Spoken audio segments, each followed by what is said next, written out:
Hi viewers, welcome to my channel Sathya's home food. இன்றைக்கி நம்ம என்ன ரெசிபி பார்க்க போகிறோன்னா, நல்ல காரசாரமான ஒரு வேர்க்கடலை சுண்டல் தான் பார்க்க போகிறோம். வாங்க பார்க்கலாம் அது எப்படி செய்கிறதுன்னு. அதுக்கு தேவையான பொருட்கள் பார்த்துடலாம். இங்கே நான் 1 கப் வேர்க்கடலை வேக வச்சு எடுத்திருக்கேன். ஒரு கொத்து கருவேப்பிலை, ஒரு வரமிளகாவை நான் கிள்ளி வச்சுருக்கேன். 4 சின்ன வெங்காயத்தை பொடி பொடியாக நறுக்கி வச்சுருக்கேன். 4 பல் பூண்டையும் பொடி பொடியாக நறுக்கி வச்சுருக்கேன். ஒரு பெரிய பச்சை மிளகாய் எடுத்து பாதி கீரி பாதி பொடி பொடியாக நறுக்கி வச்சுருக்கேன். இப்போ இதுக்கு தேவையான மசாலாஸ் பார்த்துடலாம். 1 டீஸ்பூன் உப்பு, 1/4 டீஸ்பூன் பெருங்காயத்தூள், 1 டீஸ்பூன் ஜீரகத்தூள், 2 டீஸ்பூன் மல்லித்தூள், 1/2 டீஸ்பூன் மஞ்சத்தூள், 2 டீஸ்பூன் கரம் மசாலா, 1 டீஸ்பூன் மிளகாய்த்தூள். இப்போ ஒரு பேனில் 1.5 டேபிள் ஸ்பூன் ஆயில் ஊற்றி ஹீட் பண்ணிகிட்ருக்கேன். ஹீட் ஆனதும் கடுகு சேர்த்துடலாம் 1 டீஸ்பூன். இப்போது கடுகு வெடித்ததும் 1 டீஸ்பூன் ஜீரகம் சேர்த்துடலாம். ஜீரகம் நல்லா பொரிஞ்சோன்னா 1 டீஸ்பூன் உளுந்து சேர்த்துடலாம். சேர்த்து நல்லா வதக்கி விட்டுக்கோங்க. இப்போது நம்ம நறுக்கி வச்ச பூண்டு பல் சேர்த்துடலாம்.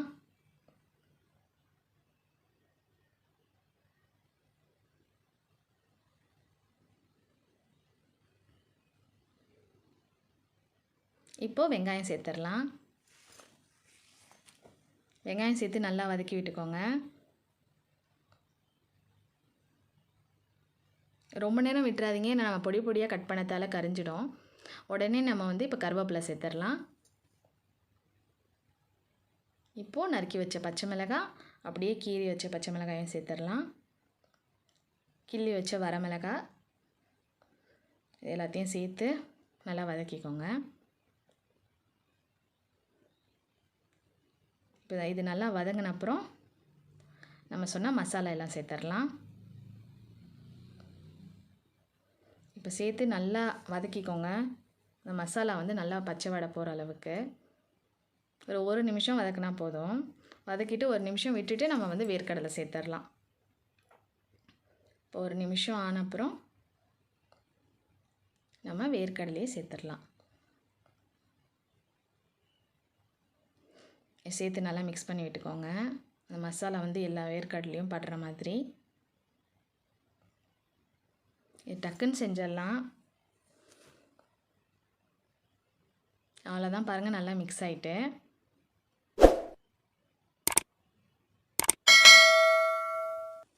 இப்போது இது 1 நிமிஷம் ஓப்பன்லேயே நல்லா வதக்கிட்டு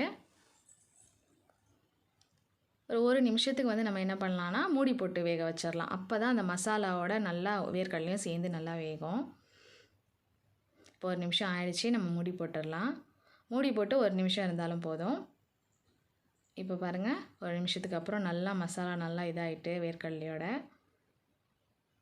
நல்லா சேர்ந்து வெந்துட்டு, அவ்வளோதான். 2 நிமிஷத்தில் நம்ம ரெடி பண்ணிடலாம் டக்கு டக்குன்னு. இப்போ ஸ்டவ் ஆஃப் பண்ணிடலாம். அவ்வளோதான், நம்ம வேர்க்கடலை சுண்டல் நல்ல காரசாரமாக ரெடி ஆகிடுச்சு. சூப்பராக இருக்கும். கண்டிப்பாக ட்ரை பண்ணி பாருங்கள், உங்களுக்கும் பிடிக்கும். தேங்க்யூ ஃபார் வாட்சிங்.